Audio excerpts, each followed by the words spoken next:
Hello, welcome to this Wire conversation with Akshaya Mukul. And I'm Trisha Gupta, and I'll be interviewing Akshay about his new book. Akshay is an independent researcher, which is a very small sort of way of describing someone who has written one of the most acclaimed and one of the most finely researched books of recent years on the Gita press and the making of Hindu India, which won I don't know, pretty much all the awards there are to win in India and at least in English language book writing, book publishing. And he's now out with a second, thicker, maybe almost as thick, but certainly perhaps thicker book, which is on the iconic Hindi writer Agyeya, Sachchidananda Hirananda Vatsyayan.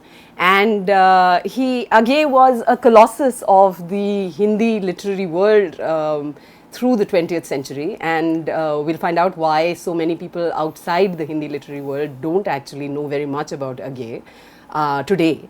About Akshay, I can only say that I've had the fortune of getting to know him a little bit, because sometimes he shares his immense journalistic experience and wisdom with students. He's taught journalism for a year at the Lady Shri Ram College for Women in Delhi, and most recently at the Jindal School of Journalism and Communication, where I also teach. So welcome, Akshay. Thank you. Okay, so I thought we would start by, so the book, as I've already said, is this unbelievably huge 800-page affair with all the notes. Yeah. And how long have you been working on it?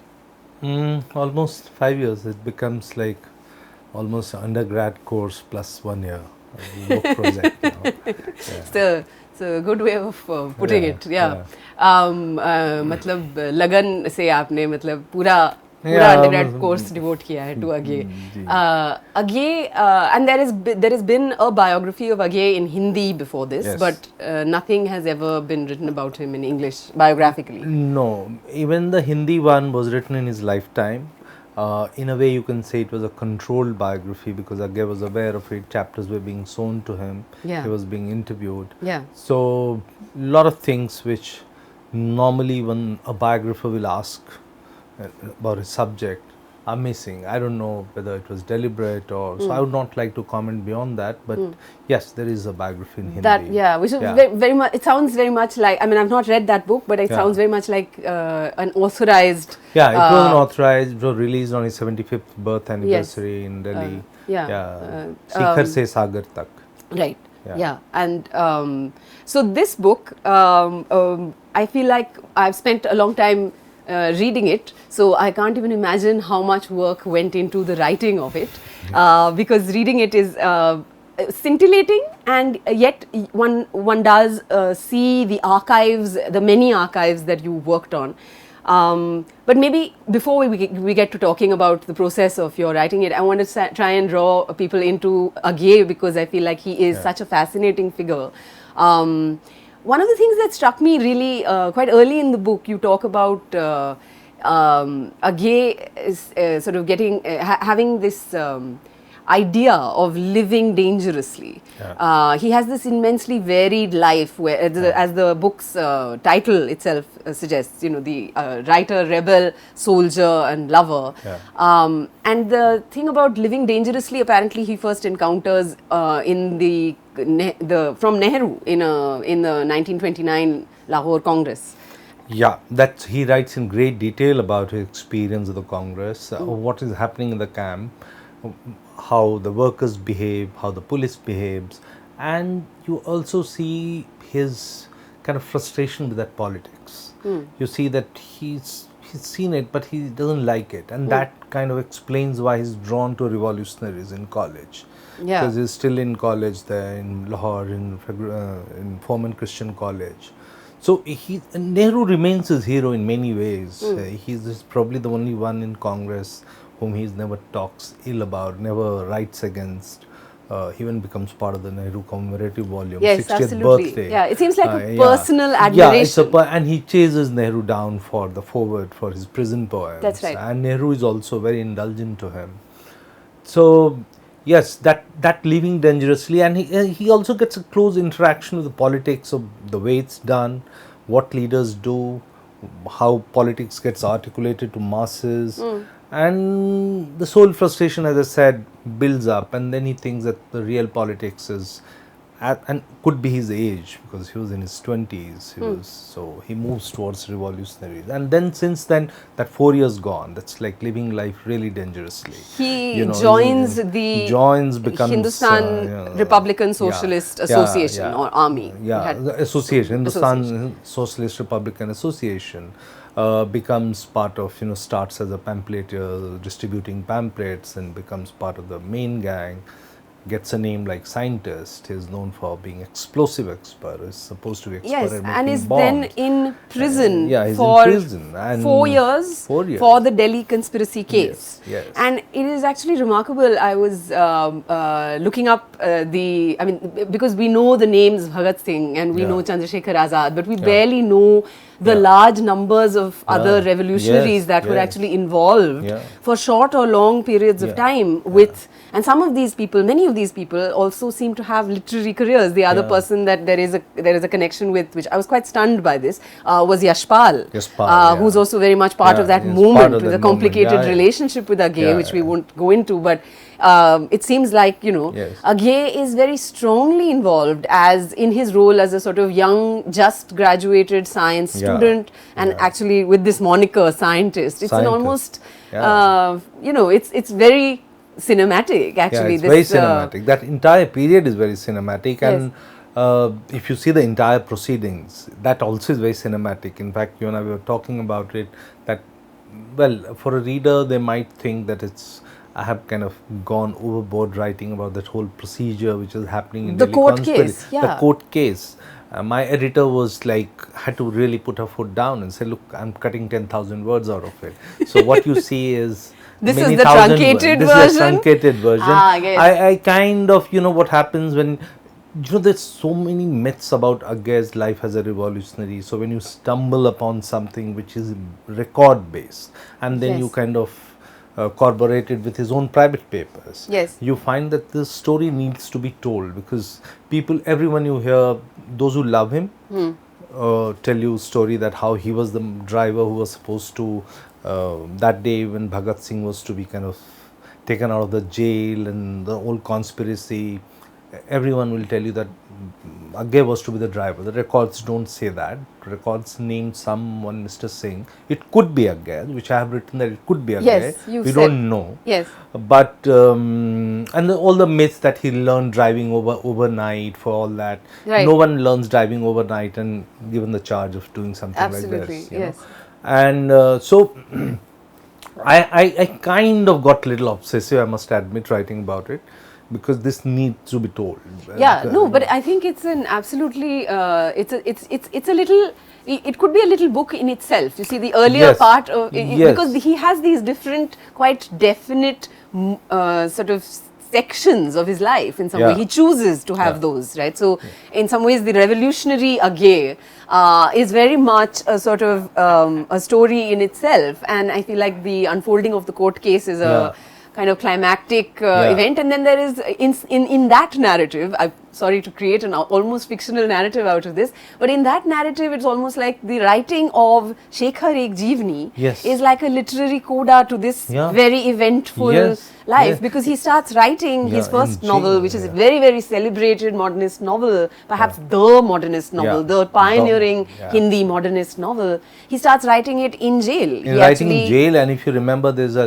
he writes to Janendra and says, I'm myself surprised with what I'm going to write, the way it's coming. It's overwhelming. And the first title is not Shekhar, it's Usantarer. Yes. It's which is a Bangla word. Which is a Bangla word, and he's greatly influenced by Bangla. You can see that he's reading Bangla. It's all the homeschooling which is done to him. He reads Bangla, he reads Sanskrit, he reads everything, and his whole range of writing and reading is completely mind-blowing, actually. younger to Janendra, and he's giving list of books which Janendra should Yes, read. from prison. And he's writing from prison. And Janendra is taking those books Janendra very seriously. Very seriously. Yes. He's not only telling him with the books, name of books, but he's also telling him where they are available in Delhi, in the Marwari library or this library. Yes. So this his scholarship is, mind you, what he's 19. Clearly there 19, is 20, very much a sense of him yeah. as a prodigy, as a kind of an intellectual prodigy, right? And it's fascinating. So I mean, I know it's very hard to keep a conversation about Agyeya on track because his life is so immensely varied.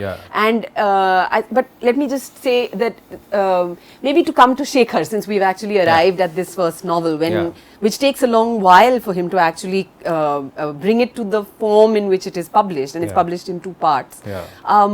But in some ways, it seems as if it is obviously drawing on his lived experience. But he also is at pains to say that it is not only autobiographical. I mean, when you, as a reader, when you first encountered Agyeya's writing and Shekhar Ek Jeevni, did you assume, like so many other readers, that there was a connection between this charismatic hero, this kind of torn hero, Shekhar, and Agyeya, the writerly figure? Not when I read first time. I was barely I was 16, 17 when I read him first time in Hindi, and if you read Shekhar at 16 or 17, you're completely blown by what it is. Maybe not now. Maybe now I find Nadi Ke Dweep better novel, or I like it more. But yeah, at that age, I had no clue till I started reading more and more, and then you find that Shekhar is actually a kind of takeoff on Chandrasekhar Azad, and that's what he's trying to do. But it's about his life and everyone around him. You know, there is the character of Sasi, his cousin, and everyone talks about it, but nobody knows that it's actually his novel. The life he lives is all being reflected in his novel. And it's a very troublesome phase of his life. He's very troubled. He has and he is entirely whatever his everything angst is coming out. His brother tells him that your father will not like reading it. And he doesn't. He doesn't. You know, so he says it with Vatsaraj, and Vatsaraj says, "What have you done?" So this family, of course, to switch back from the book from his first novel to this autobiographical self, which you are saying is a very troubled one. This the relationship with his father, who is an archaeologist.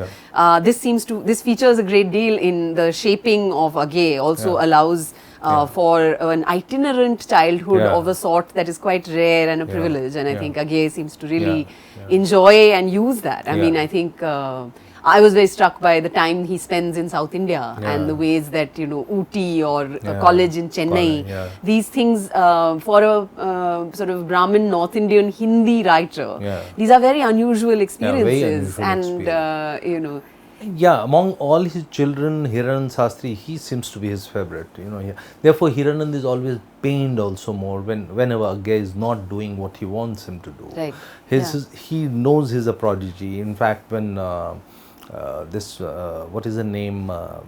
The editor of Asia magazine, when she says, "Oh, I didn't know this boy is your son," when they both father and son get published in the same issue, in the same issue of Asia. So father is very proud. Again, father has gone somewhere and someone says, "Oh, someone is just singing praises of Agyeya," and writes to him, "Oh, I went somewhere and people like you a lot, and you should win Nobel Prize." Younger sister is saying that, "Why will you quit literature? Because you have to win Nobel Prize." So he is a prodigy. So, but yet there is a troubled relations, because father is a man of strong likes and dislikes.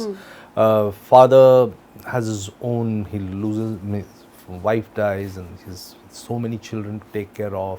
He is a sole earning member, but he always indulges Agyeya, if you see. He indulges even the other children. Vatsaraj is sent to Cambridge. Everyone. But you will find there is this constant thing about Agyeya. He's too much in his life. He's trying to, so even for the marriage, he's kind of having the secret parleys with Janendra, and later Banarsi Das Chaturvedi, which Agyeya doesn't like, that why are you getting into my life? In fact, that also gets into the relationship with Janendra, starts kind of some rupture because Janendra is taking too much interest in his It's marriage. interesting how much actually, because you bring up these people and he has these mentor figures who are actually Janendra, quite, Banarsi Das Chaturvedi, both are mentor and figures. he has very close intimate relationships with them, and yet both these relationships seem to dwindle quite and perhaps turn with Banarsi Das Chaturvedi, who is the editor of Vishal Bharat, and Janendra, who is a senior Hindi writer of the time, and perhaps also as perhaps also pioneering in certain ways in his work. He is. But both of these relationships, by the end of his life, it's as but if that's true of Agyeya's entire life. It Yes. starts with Janendra, Banarsi Das Chaturvedi, Nemi Chand Jain, you name it. Everyone is just going away. Yeah. So it's like what Mukund Latwan said, he's like Picasso in many ways, Place changes, friendship changes, relationship changes, everything changes every few years. So people in the inner circle are never the same. Few years, Janendra, Banarsi Das Chaturvedi, Nemi Chand Jain, Bharat Bhushan Agarwal, all are going away. Later on, she really mentors to some extent Raghuveer Sahai and Sarveshwar Dayal Saxena, but they too not become part of his coterie. They're not. They're close, yet they're not part of coterie. Yeah. And like Messiah, what Harold Bloom used to say, that 10 years of the writer's career is great phase. I mean, you see Agyeya's 41 to 52, 11 years, his best works have been produced. After that, he's become a bit of a messiah, bit of a granddaddy of literature, and he's surrounding himself with people. And you will find with years, more and more mediocre men are coming and surrounding him. Well, the people that are willing to be followers, I suppose, are the ones that join.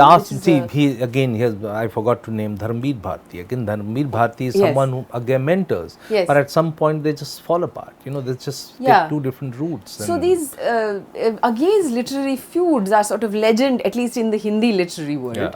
And I wondered whether, even though I've read this, your sort of blow-by-blow accounts of some of these, in general, do you feel like he was quite difficult to get along with, or do you feel like, because he also keeps making these efforts to reach out to other writers? He does. He's see, in that case, I'll say he's difficult, yes.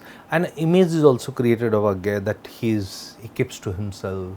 In Hindi, they used to call him Chuppa. He's a man who's always quiet. And that was kind of read as being arrogant. That was being of a different class. Yes. And bulk of the Hindi literary writers I'm talking about have a rural or a Mofussil background. Some of the leading lights of Hindi literature. Maybe some from Calcutta, but mostly you will find from Hindi heartland, whoever is. And here is a man who doesn't look like them, who doesn't dress like them, who's open about his relationships. So he's a man who's he's not cut from the same cloth like the rest of the Hindi world. And that creates that image that he's a man who keeps to himself, he's arrogant, which in many cases it was not, or as Nirmal Verma says, that's his protective gear. He wears it because he needs to protect himself. But I don't agree with a lot of these allegations about him being, because keeping away from or trying to be seen as above rest of the Hindi crowd. No, because we do have instances when he goes out of the way to help writers. Malyaj was never kind to him, but after Malyaj's death, when they're trying, Ramesh Chandra Sai is sent to look for his papers, then from Vatsal Trust he says give them some money, at least some books would come out of Malyaj. I mean, for even instance, people who are fiercest critic of him. There's the legendary rivalry created by the Hindi literary world between Agyeya and Mukti Bodh as poets, and yet again it seems that there's a very close relationship. Right up until and this all is created post Mukti Bodh's death. Yes. Mukti Bodh himself is reaching out to him. They have great warmth. Yeah, he goes to visit him, though he's had a heart attack that year. These kinds of accounts, I feel like there is a lot of clearing of the air that your biography, I think, really achieved. Even among the among the people who went for his last rites. Yeah. Agyeya has just come out of a heart surgery. He's there. Yeah. Kapila Vatsyayan And is providing financial Well, assistance providing financial often to a lot of assistance. these people. Yeah. This class barrier, the class divide, we'll call it a gulf that may Yeah. exist between Yeah, Agyeya yeah. and others, is something he acknowledges, I feel like, Yeah. subtly. Yeah. He does, and people do reach out to him for financial Yeah, help yeah, quite people often, quite especially often. younger, Younger Renu writing to him. Renu, look at the relationship with Panishwarat, Renu. Again, Yeah. these are and he's really affectionate to Renu. Yeah. You know, Renu, Yeah. one writer's death which really affects him is Renu. is Renu's, yeah. You know, and Renu is not only asking her, Renu उसको कहते अधिकार बस, जिसको हिंदी में कहते हैं, हाँ. अधिकार बस की अरे दिनमान निकल रहा है और आप मुझे नौकरी नहीं मिलेगी. बिल्कुल, वो बहुत मजेदार है किस्सा कि मैं मैं बिहार का कॉरेस्पॉन्डेंट बनने वाला हूँ. And when you see his diary of that, when they go together to cover drought in Bihar, my God, he's scathing. Renu, he says, what kind of editor I'm traveling with? He wakes up at 6 in the morning, and here he's used to waking up at 10. And Agyeya comes at 6 in the morning with a cup of tea, wakes him up, get up, we have to go for assignment, we have to go to villages. Yeah. And Agyeya indulges him, and some of the best reporters you can see on, which came as a book, Rinjal Dhanjal करके उन किताब है वो. Oh, right, Yeah. okay. This Dinman reporters. Dinman yeah. reporters. Right. So yeah. he's so indulgent even when he's in even Rajkamal Chaudhary. Rajkamal Chaudhary is one Bohemian Hindi writer from Bihar. He's writing to Agyeya. They had nothing to do with each other. They are from two different worlds. But Agyeya reaches out. Agyeya helps. Agyeya sends money. After death, when Dinman writes something which is not very good, copies of Dinman is burnt in Muzaffarpur, all that. But yes, he reaches throughout, and that in a way, you see, even creation of Vatsalnidhi and these writers' camps which are happening, they're all geared towards, if you see, the common thread is trying to help writers, the community of writers, and create a community. Create a community, and actually, so Vatsal Nidhi, of course, is the trust that he starts very late, and perhaps very towards late, with the end. money he But gets from if we Gyanpith. Yes, Yeah. but we've jumped far ahead. We can Yeah, go back perhaps to the beginnings of this Yeah. community making, where he starts by creating journal after journal after journal. And look at the way he's going. First there is one little handwritten journal which is in his copy, it's called Sankranti, which comes from Meerut. Then of course there is the famous story of he and this writer from Hindi, Aarti from Patna. Then of course he goes to works for Sainik, which is not his, but then Visal Bharat. So he is constantly doing, and it leads to finally Pratik in Allahabad, which is the first unique experiment in literature. I'll say, I don't know about other languages, but 4 or 5 writers living together. Absolutely. Common kitchen. It's an absolutely astounding thing to think about, because it's a commune, a literary and commune. all of them became big writers. Nemichand Jain, Bharat Bhushan Agarwal, Sripat Rai. There's even somebody like Upendranath who visiting and who writes a very scathing account of it many years later of what's happening in that house. Yeah, and the other person, of course, crucial to this world is Sripat Rai, very crucial. his publisher and Premchand's son. But maybe we're not going about it very chronologically, Akshay, I feel like. Maybe we can try. I'm going to try my best to say. So Premchand, of course, features quite early in the literary career of Agyeya, and for people that don't know, Agyeya means the unknown, the unknowable. So, and the name is given to him by Premchand. Will you tell people how that happens? It so happened while in jail when he met, there was another inmate, Bimal Prasad Jain, who's a very close friend of Agyeya. And he's related to Janendra Kumar, and Janendra is visiting him, and then this whole story is kind of smuggled out. Agyeya's two stories are smuggled out, and Janendra shows it to Premchand. Premchand sees the first story. He says, well, I can publish it, but can you give me 5,000 rupees, because British government is going to ban it and shut the press. The other story I will publish, it's called Amar Vallari. And so he says, but who is the writer? So he says, Agyeya hai. He basically said, naam to chhap nahi sakta hai, he is in jail. Correct. And Agyeya, and Premchand publishes it as Sri Youth Agyeya. So for a name which already was big, Sachchidananda Hirananda Vatsyayan, you add Agyeya to it, which Agyeya never likes, in fact.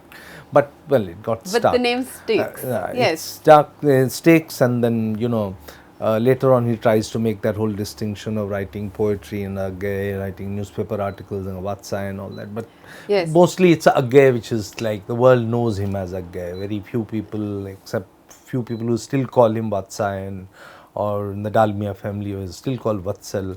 Otherwise, Agyeya is the name. Yeah. And Yeah. Premchand is responsible for it. And that relationship doesn't end there, because he and Janindra are also trying to take over, buy out Hans when this whole Yes. Hans is going through a bad phase. Which and is the Premchand has journal moved that, to Bombay, that which Premchand is had editing written. for years. And And it doesn't happen. They tried really, really hard to get it. Yeah. Then, others came in, and then somehow it didn't happen. But Janindra joins the editorial board. Premchand, Agyeya could not. Yeah. Agyeya comes to Agra to edit Sainik. But they continue to, because Agyeya is also very worried about he's constantly asking, he needs this thing from Premchand. What does Premchand think of his poetry? So there's this whole letter where Premchand is telling Janindra कि हमारे दफ्तर में उनकी कहानियों की तो बहुत लोग उनको पसंद करते हैं, कविताओं के बारे में लोगों को उतना ये नहीं है. And then Agyeya is also writing to him about Kavita, and then Premchand very diplomatic. He says कि अच्छा, he says something, and then he quotes Bale Jibreel, and he says कि आपने ये सब पढ़ा. Basically he's saying great work is happening in Urdu. So he's not very enthusiastic about what he's reading, but he's being very diplomatic and very polite. So that relationship continues with for a long time. In fact, I think they met in Lahore also, when he's in Lahore for some literary conference. They meet. So again, Premchand, he always acknowledges that Premchand had a role to play in his life, but it's also that the end of Premchand also leads to the new era of modernism, and Agyeya is at the center of it. Yes, absolutely. So I feel like the argument is sometimes made, I believe, that I'm not, I would say, an expert on this at all, but I would say that, that the idea of interiority, in some ways, if it begins or at least to some extent, Premchand tries to bring interiority into his characters, and that Agyeya really is the pioneer in that. Shekhar, for instance, is entirely from within one man's mind. One man's mind, which left and right used to attack him. But they say, it shows what kind of perverse life he has. Here, he's not thinking of the society, but a life of an urban youth who's leading very, very complicated life. If you see around the time Godan has come, and many of these Marxist critics, Sivdan Singh Chauhan, for instance, kind of takes up both the books together, basically juxtaposing one against the other. He says, look at Harya, this character I'm forgetting of Godan, look at his concerns and look at Sekhar's concerns. So basically it's a decayed world of Agyeya, it's a decayed modernism. We are talking about ourselves when society is in decline.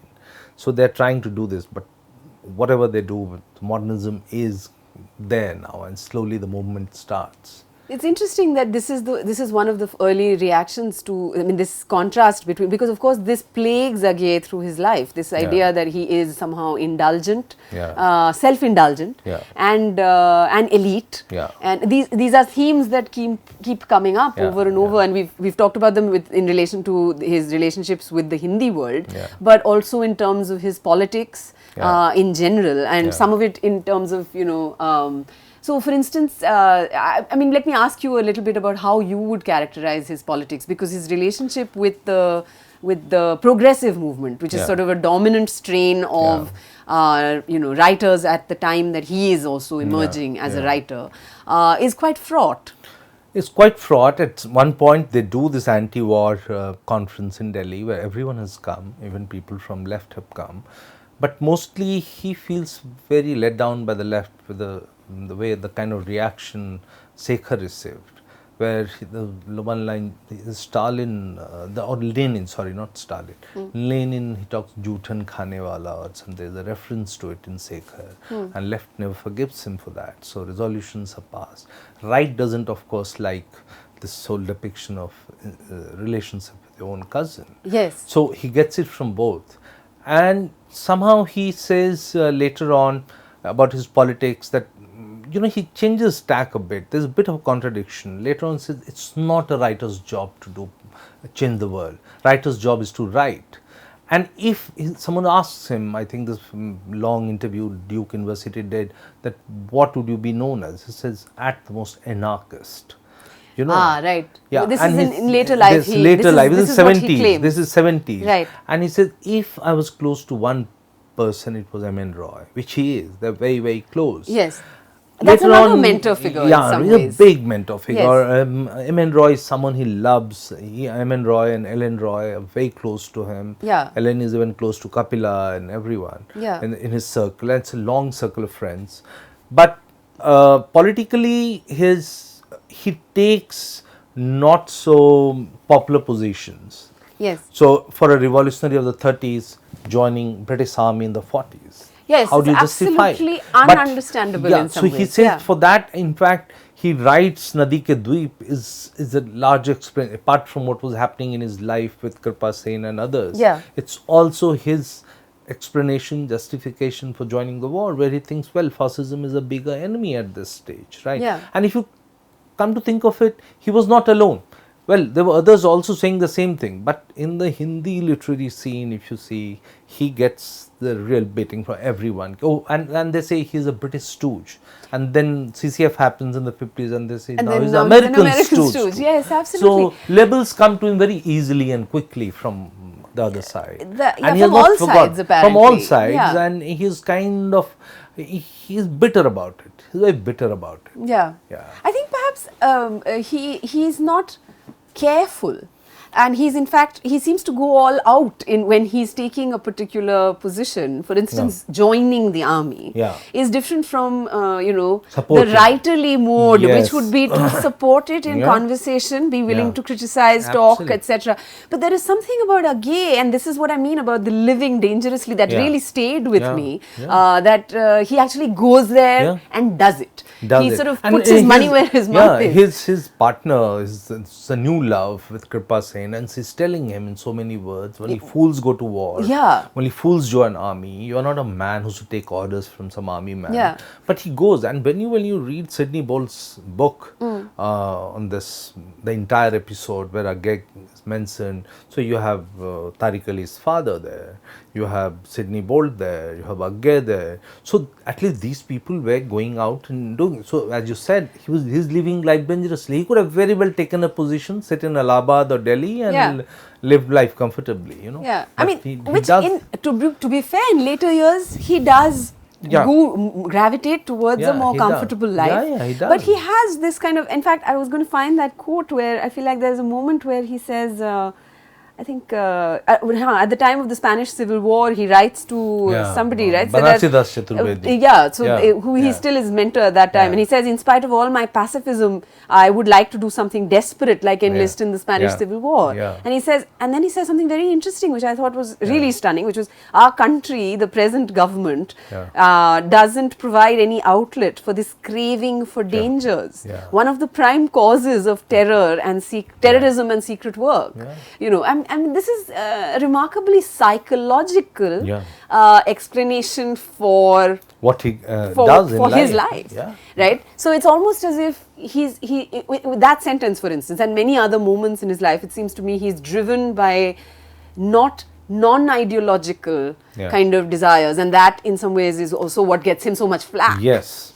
And he says that, in fact, mid 70s, when he comes up with this, that writers should be non-ideological. Writer's job is to write. Writer's job is not to change the society. What you write might provoke or help people to do what they want to do, but it's not your job. So he's doing all this. And also tells you that he's probably. I will not speak on about other authors, but he's also one of the few authors who is so well versed with what's happening in the world. For instance, in the 30s, he's writing to Banarsi Das Chaturvedi about Spanish Civil War. He wants to go and enlist for Spanish Civil War. Absolutely. Even when before the Second World War starts, he and Balraj Sahni are making whole plans of skipping to this thing with some little money, and they say, because he wants to leave his wife behind. He has Balraj has his own plans. This is, of course, another camaraderie which I think people from another world, the cinema interested world, may be interested in Agyeya from this perspective, which is amazing and again quite filmy. Very filmy relationship relationship. with Balraj Sahni, who Yeah. is sort of a comrade in arms, a writer, a critic. You know, Yeah. they're sort of trading literary. I don't know what can I say, criticism of each Yeah, other's work. yeah. But then they have this really strange sort of romantic entanglements Yeah. with the same Yeah, same person. person. I don't want to. I almost don't want to give it away. I feel like there's a Yeah. kind of, Yeah. but it's remarkable. I think Yeah. that and then they seem to manage to get over that eventually, they civilly. They do. But I was going to say maybe so there are two things which we haven't talked about, which is his relationships with women, which Yeah. kind of emerges from this. Yeah. And I feel like they are clearly shaping. Yeah. And the other is this thing which we are sort of we're skirting, the cosmopolitanism and so on. Yeah, We'll come to yeah, that, but yeah. maybe if you could say a little bit about how you evaluate his relationships with women, and with starting perhaps with his cousin, which is barely spoken, Yeah. but is also the subject or at least the background Yeah. of his first novel. Yeah. And then remains a kind of thing while he gets married. His first marriage is sort of in the shadow of this relationship with his cousin. First marriage, even his relationship with Agyeya is happening in the shadow of his cousin. And she tells him, Kripa tells him that, look, you have to get out of her because she's the only one you love. You don't love anyone. And you keep going back to Meerut. Yeah. You know, his first wife, Santosh, has the same problem. So, this relationship could be seen as, cousins being the only woman you have close interaction with in the Indian homes. Yeah. So, that could be one. I will not say bad relation, almost non-existent relationship with mother, Yeah. it came as a big revelation to me. And that also explains, is he looking for a mother figure in these women? I don't know. Yeah, I don't know. These are questions that someone asked me, is he not looking for mother figure? I said, I don't know. Well, but he's very extractive. So, and because he Yeah. even emotionally, he drives them mad. These women they're miserable in the relationship. Yet, one after the other women are in his life, remarkable women, all of them. Yeah. All of them, without fail, are remarkable women, great Yeah. achievers, they could do. So, this is one bit about Agyeya, which frankly, even when I was writing, I was asking many people, many women, Yeah. what do you make of the relation? Some of the women who knew him, Yeah. women who are in their 80s now Yes. or 90s, I Yes. asked them, everyone only said, all I remember was we were mesmerized by him. Yeah, so clearly it's a man of charisma. It's a That's man of quite charisma, clear. yeah.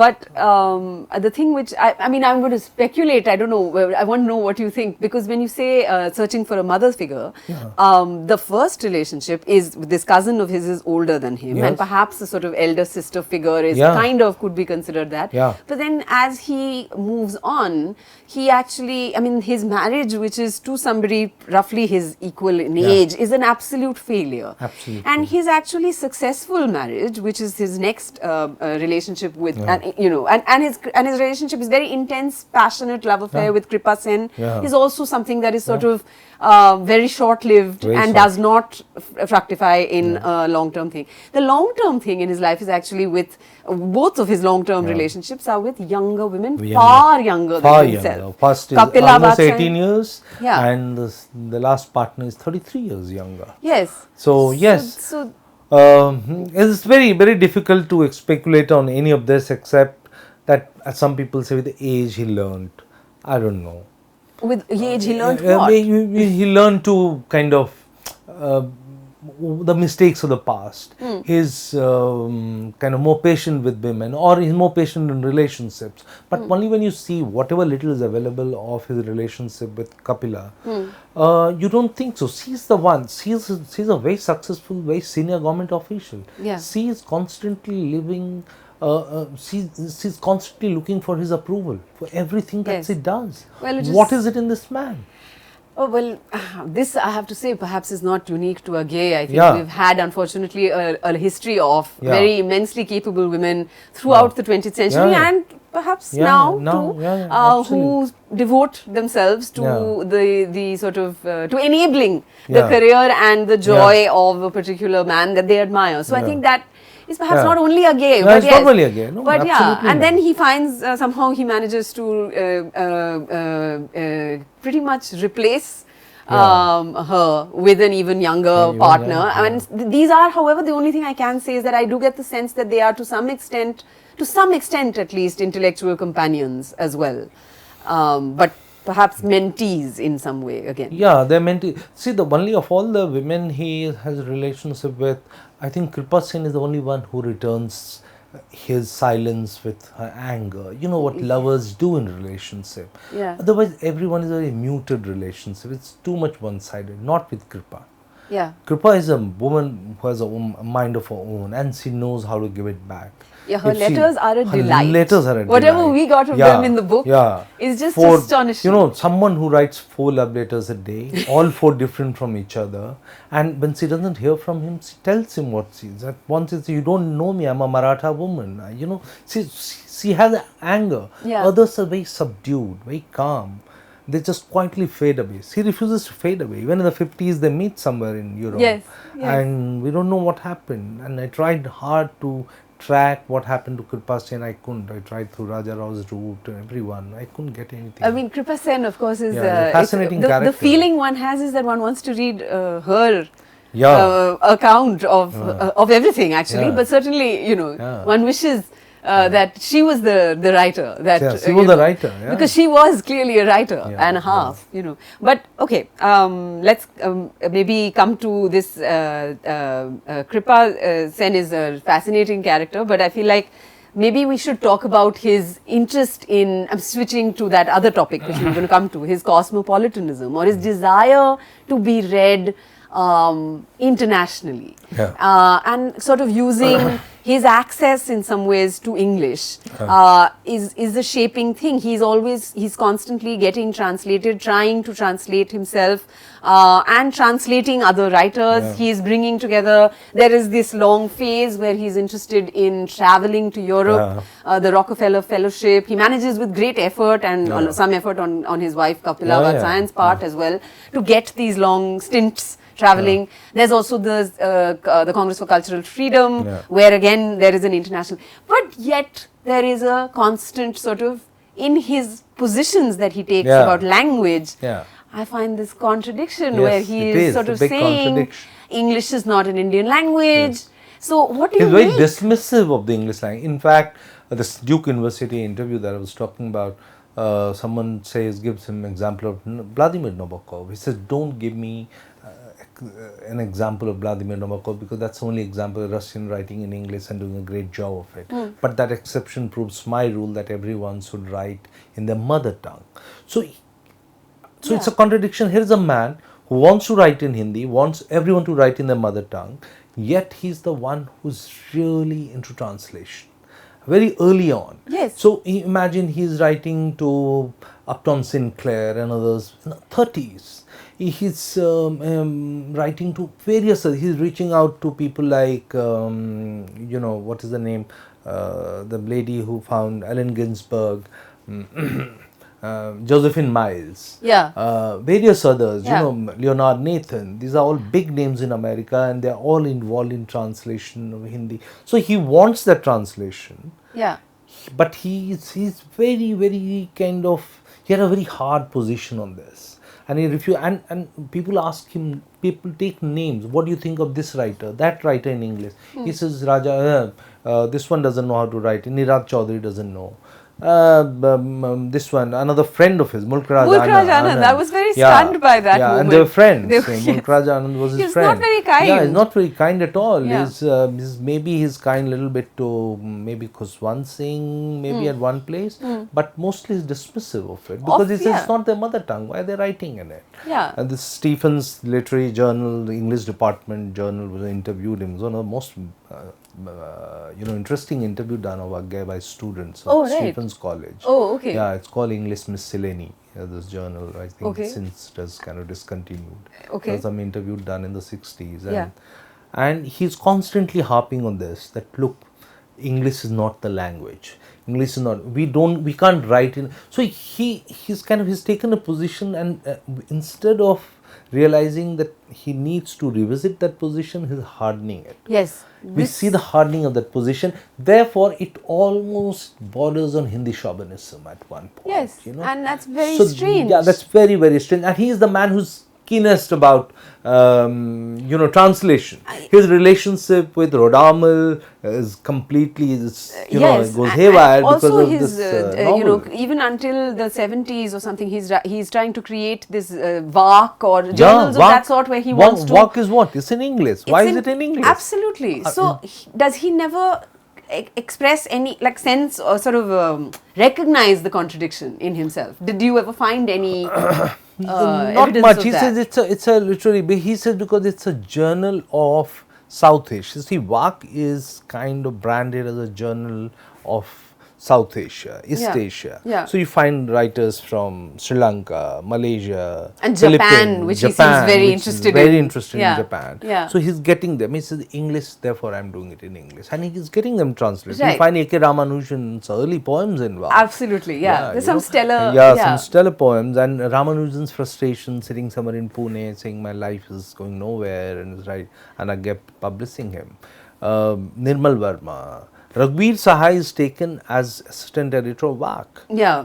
From English. So And also these Richard Bartholomew before that. Richard Bartholomew. The art critic. Yeah. So there are so And, many names from the literary cultural world. Krishna Baldev Bed's story you know, getting goofed up, Yeah. translation, and he's very upset and all that. Yeah. So these are contradictions, but then Agyeya always had this stock reply whenever you asked him.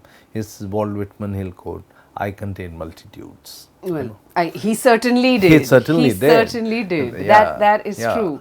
I wonder whether we should perhaps wind quickly or slowly to a close. I wonder if there's something else that. Oh yes, I was going to ask you a little bit about, given how much this. About the process of writing this, maybe we can come to some of that, because of course, as is probably evident to anyone viewing this conversation, there is a wealth of detail in this biography, and I wondered whether the kind of the archive that the many archives that you've looked at, is this unusually well documented? Is Agyeya's life unusually well documented for a man of his time, or is this? Yes, it is, but he's not alone. Actually, now while working on Agyeya, I realized there are many others. Right. If you see a bit of, not entirely, but a bit of Premchand papers available. Right. Nehru Jain papers available. Yes. Great literary critic Sachchidananda Singh Chauhan and his wife Bija Chauhan's papers are there. And above all, someone should go and write biography of Upendranath Dusk. He's a very interesting Absolutely. character. Well, there is so we have the 60-70 boxes lying uncatalogued in Tinmurti Library. Right. So Of Ashk's papers. In Ask papers are there. The problem is that most of Ashk, the there is a short biography by Daisy Rockwell. yes, there is, which is very lovely. Which is very lovely. But I would like someone who do complete detail, because he's also a very polarizing figure in the Absolutely, literature. absolutely. These people Colourful. never like him. They're And very again, colourful. many relationships Many and wives and relationships, so on. wives, a son, various things. Yes. So he's one character who's waiting to be written about. Yeah. Then you find with Agyeya also, this, although it's sufficient, it's very huge personal papers there, but to join the dots, you need to go and see others' papers. Yes. For Jainendra papers, I had to see. Nehru Jain papers, I had to see. Then this whole allegation of CIA took me to CIA, Chicago archives, Regenstein, and you see those CCF papers. Then this gentleman called James Burnham, who's a big philosopher in America. He's always quibbling with George Orwell. Right. Yeah, he's also friends with Agyeya. Right. Because of CCF connection, I see. and he's the one who has taken a very stern position. I think he's responsible for getting Agyeya thrown out of CCF in 1951, Right, and that because of there's one of something those- financial some financial, that's mismanagement. one of those, something happens. So those papers in Stanford, you find this entire Rockefeller thing is happening. It's a real treasure trove in New York, Rockefeller archives. Right. So you accessed all of these archives. All of them, because you have to join the dots, and then you see where's the myth And of course, coming from. we're not yet in this moment. We haven't even mentioned the Delhi State Archives. And I have not. Delhi State Archives, like this Tinmurti Library, where all kinds of scholars you meet and you hang out with. Someone generally said, I have seen, I think, some Delhi State Archives. I owe it to her. In fact, I mentioned her name even in the acknowledgement. Yeah. They said, you might see, I was looking at something and I thought, I go there and I find, my God, it's like, it's 1,500 pages lying there. No one has seen. I checked.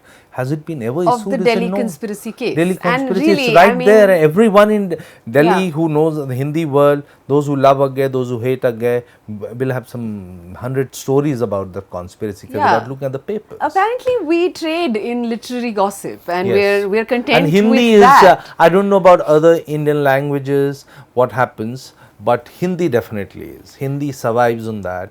And Then after factionalism. people are dead, then we make it into epic or mythified characters, and so you know, for instance, the entire fight between, as you mentioned earlier, between Agyeya and Mukti Bodh Yeah. is non-existent. which even I've heard of, and Yeah. I'm not even sort of Yeah. dyed in the wool Hindi, it's reader. non-existent. But it's odd. Again, later on, only that university, that Duke University interview, he says, well, there was a problem. He was politically very alert poet and all, but his language was not something. So, see, that's a poet's critique of a poet. There's nothing personal. Yeah. It's actually, if you see in the 60s, after Mukti Bodh's death, and that's when you feel Agyeya is getting a little kind of edgy about it, is that there's a concerted move to build Mukti Bodh, who himself was a great poet. No denying him. This is one of my favorite poets. Yes, absolutely. I mean, and we shouldn't so have to don't- choose and between why do Agyeya and exactly? Why do you have to Mukti Bodh? choose? They are two different poets. Yeah. They come from different backgrounds. Their concerns are different. Absolutely, You and know, there's space and there's more space. Yeah, for you need Agyeya many and Mukti kinds Bodh of to coexist, Absolutely.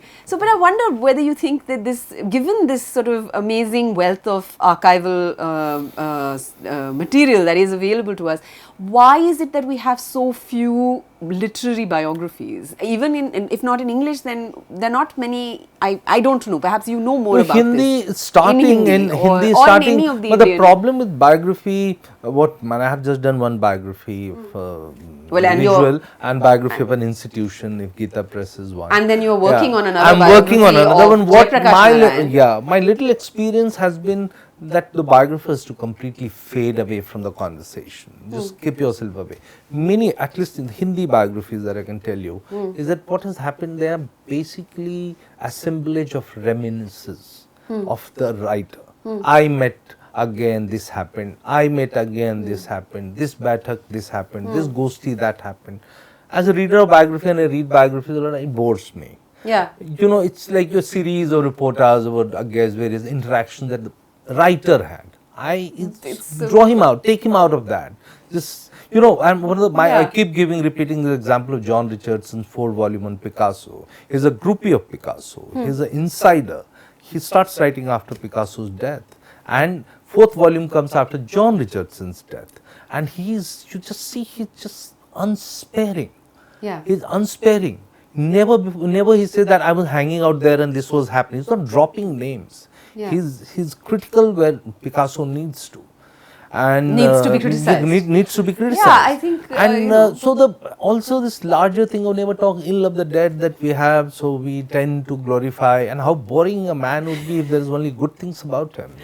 Absolutely. So, Absolutely. and Agyeya used to say multitudes. I have tried to bring those multitudes in the biography. I think that that has happened. I mean, you are careful and you are not, as you said, it is a very, as I completely see, it is a historian's biography. I mean, you studied history in Delhi University, and I think some of that has stayed with you. The caution with which why should I say something which is non-existent? Which is absolutely true, but you don't shy away either from what is in the What archive. is, absolutely. And I think that makes it a really, because the man's life is has not just multitudes, it has dark shades and Very dark shades, and they exist and they come across, and yet he is absolutely fascinating as a character. Yeah. And It doesn't make me love Agyeya less. Yeah. With all his darkness, with all his melancholy, everything, whatever it is. And he does really stride the 20th century like some kind of colossus. So there is a sort of intellectual history and political history and literary history of the 20th century contained in his life. So I think it's a book well worth reading, even for those that are not invested in Hindi literature per se. So I hope a lot of people will be inspired by this to go read it. Thank you so Thank much, you. Akshay. Thank you. Thank you, Trisha. To receive instant updates on all videos from The Wire, click the subscribe button and hit the bell icon. Pay to support independent journalism. Click the link in the description and choose the amount you want to pay.